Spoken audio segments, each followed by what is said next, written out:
When I was younger and started asking some tough questions about our faith, I would ask people all the time, like, why God would choose to do one thing when it would seem like there was a better way to do it.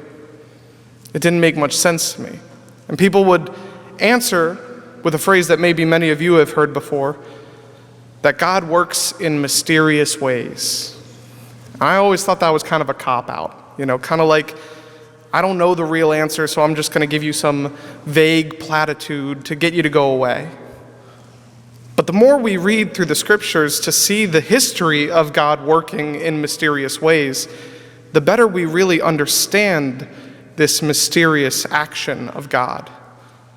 How he oftentimes used the most unlikely methods to accomplish his will because it only magnifies his glory and works to convert the hearts of non-believers.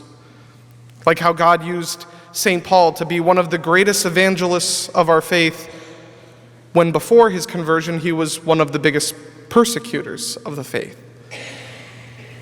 Take, for example, the first reading. It tells us about how the sinfulness of Israel led to the Babylonian exile. Because as we all know, sin affects a lot more than just the one person who commits the sin. From the beginning, this has been true. The first sin, original sin, affected the whole world, where we went from the paradise that is Eden to the fallen world that we live in today. When we sin, it clearly affects our relationship with God, but it also affects our ability to have relationship with others. Sin also causes a distortion in our own selves. St. Thomas Aquinas wrote about how sin literally darkens the intellect. So it's no surprise that when someone who falls into habitual sin continues then to make poor choices.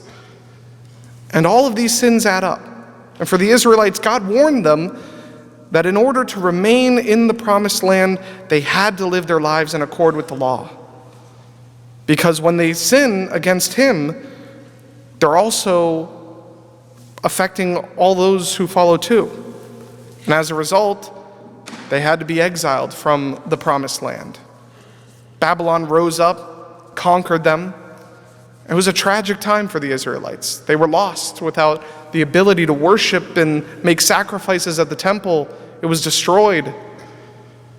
And instead of some great prophet or Jewish hero being raised up in their midst, God chose to work through Cyrus, the king of Persia, to bring those Israelites back to their promised land.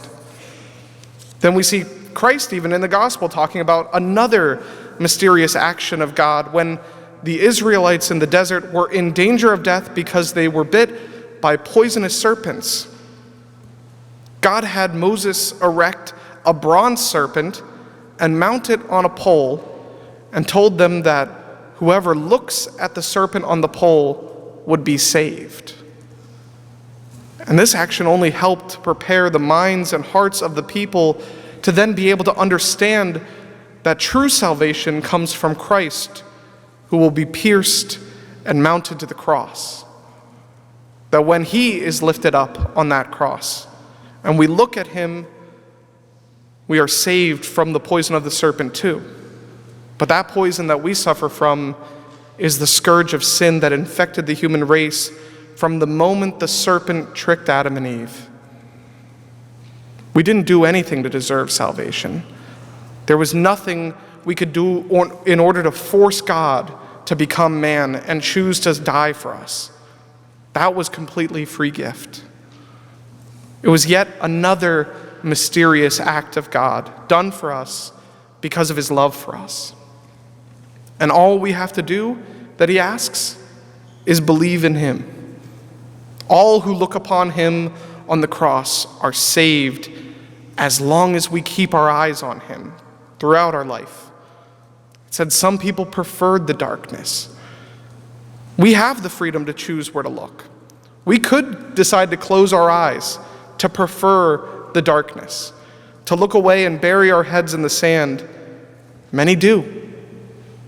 They pursue their own selfish desires and fall into the temptations of the devil which surely lead to death. Or we could choose to walk in the way of the Lord, keeping our eyes set on him, which will inevitably lead to everlasting life.